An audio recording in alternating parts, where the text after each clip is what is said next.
pour ce dernier quart d'heure de Smart Bourse, on va s'intéresser à ce qui se passe du côté du Bitcoin. Quels sont les enjeux stratégiques avec un expert, Yves Chouefati. Bonjour. Bonjour Fabrice. Vous êtes président de Tobam.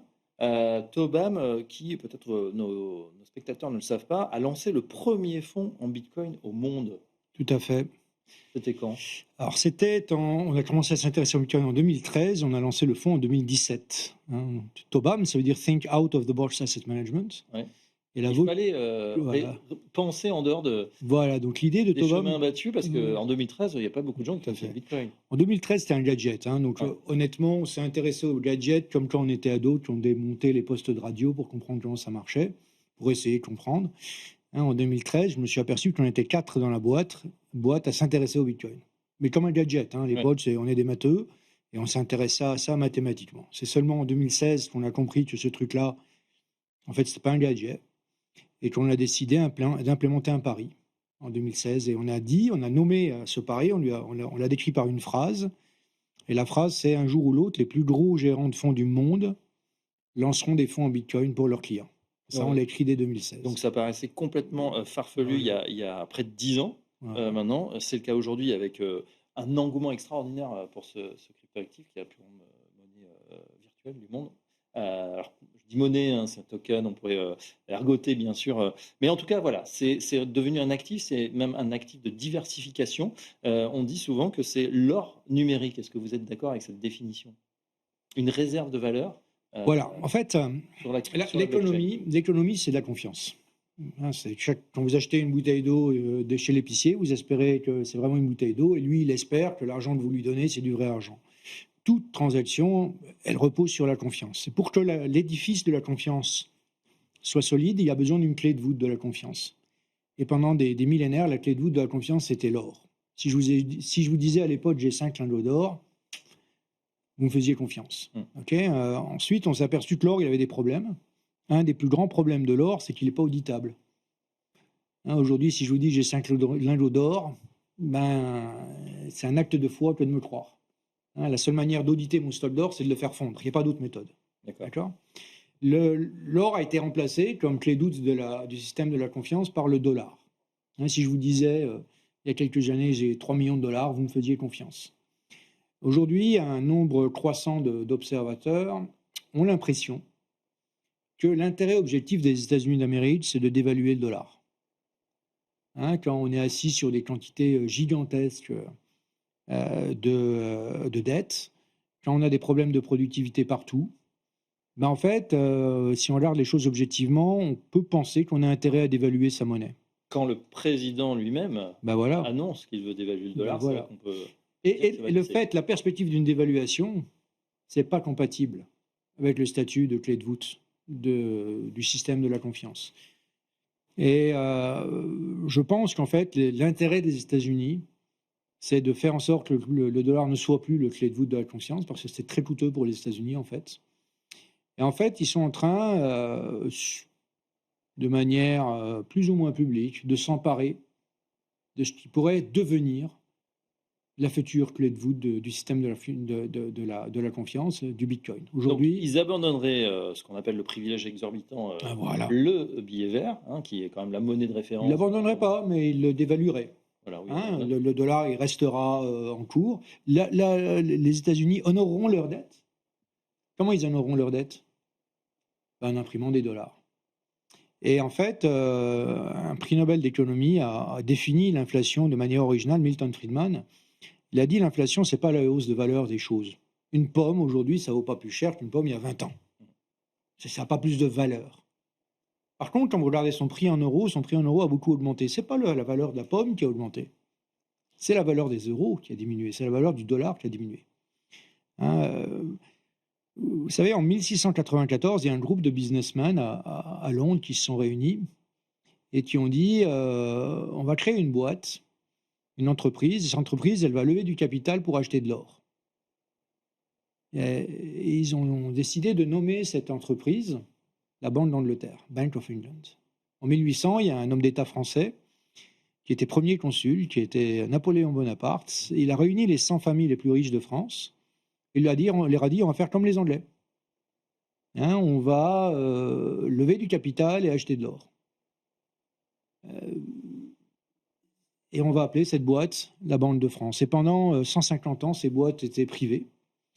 Et effectivement, si le Bitcoin est destiné à devenir cet outil ultime de la confiance, ben c'est intéressant de l'accumuler dans le bilan d'entreprise, de l'accumuler dans le bilan d'institutions ou de particuliers. On a déjà des sociétés qui ont cette pratique, qui lèvent des capitaux extraordinaires, en milliards de dollars pour acheter des réserves, cette nouvelle, alors ce Bitcoin, des réserves. Et comme ça monte, en fait, du coup, la société progresse comme ça. Alors, bien sûr, il y a des à-coups parce qu'il faut rappeler. Il y a de la volatilité. Il y a de la volatilité. Ouais. Le Bitcoin, c'est quelque chose de très volatile, de très risqué, surtout sur le court terme.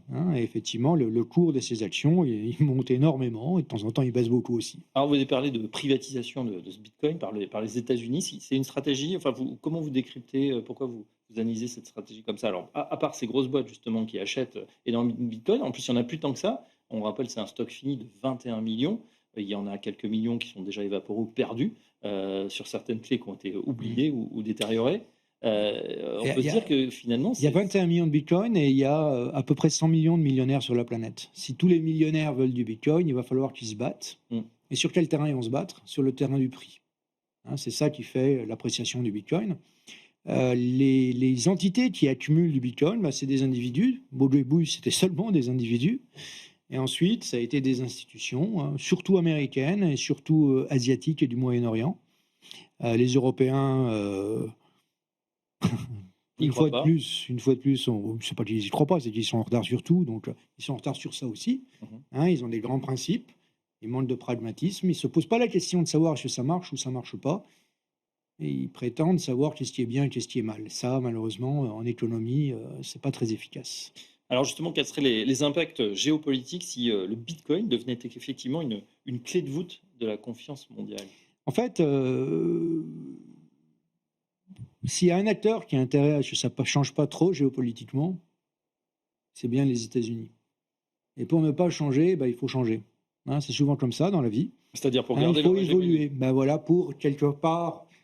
Les États-Unis, c'est un pays qui, de facto, domine le monde de la finance.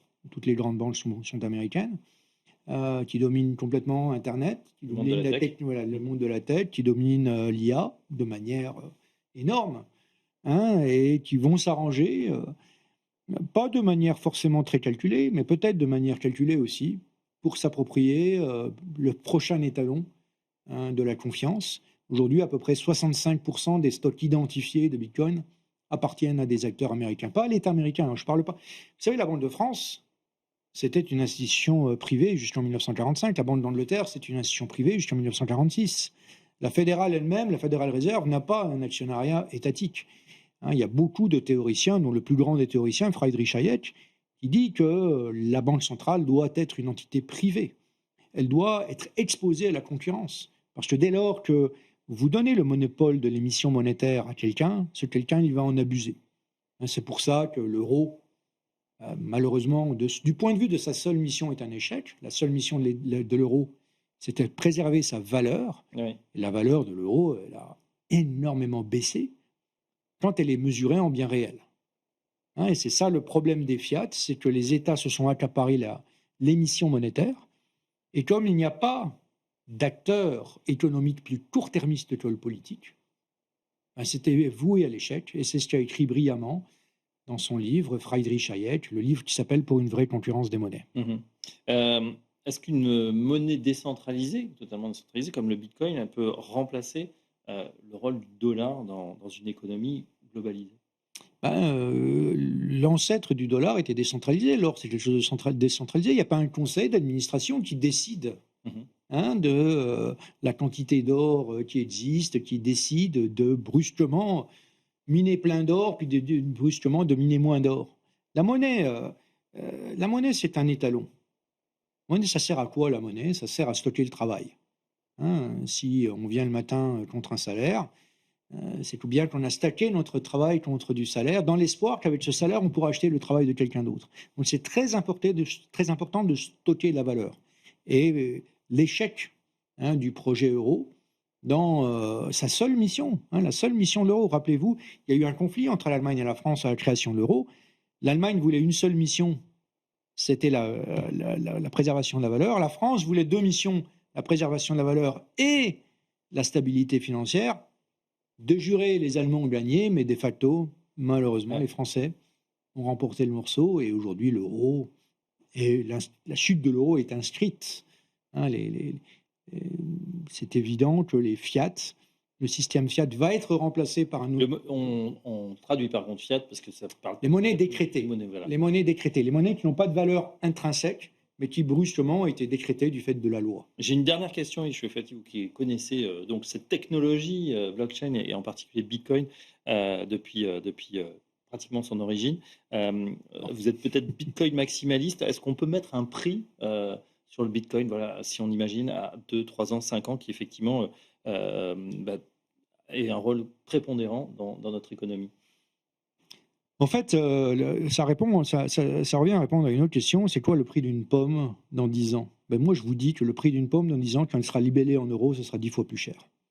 Et le Bitcoin, il va suivre. C'est pas tellement le Bitcoin qui va s'apprécier, c'est pas seulement le Bitcoin qui va s'apprécier, c'est les fiat qui, du fait de leur abondance accrue, quand quelque chose est de plus en plus abondant, il perd de la valeur. Et comme l'impression monétaire n'est pas prête de se calmer, le Bitcoin vaudra plusieurs millions de dollars dans un horizon assez longtemps. Bitcoin pour payer. Oui, bien sûr. Donc un Bitcoin est déjà décomposable en 100 millions de Satoshi, de même qu'un euro est décomposable en 100 cents. Chaque Bitcoin, vous pouvez le couper en 100 millions de petites parties qui s'appellent des Satoshi. Et effectivement, l'objectif à terme, ce ne sera pas de posséder un Bitcoin, parce que comme je vous dis, il n'y en a que 21 millions. Ce ne sera pas possible. Ce ne sera pas possible. Par contre, des Satoshi, il y en a beaucoup. Et ce sera plus aisé de s'approprier un certain nombre de Satoshi que de s'approprier des Bitcoins. Voilà, donc Satoshi, Bitcoin, en tout cas, si vous n'en avez pas, on va conseiller une diversification, au moins, pour en avoir un petit peu. C'était un bon conseil qu'on aurait pu suivre déjà dès 2016-2017, quand il valait peu cher.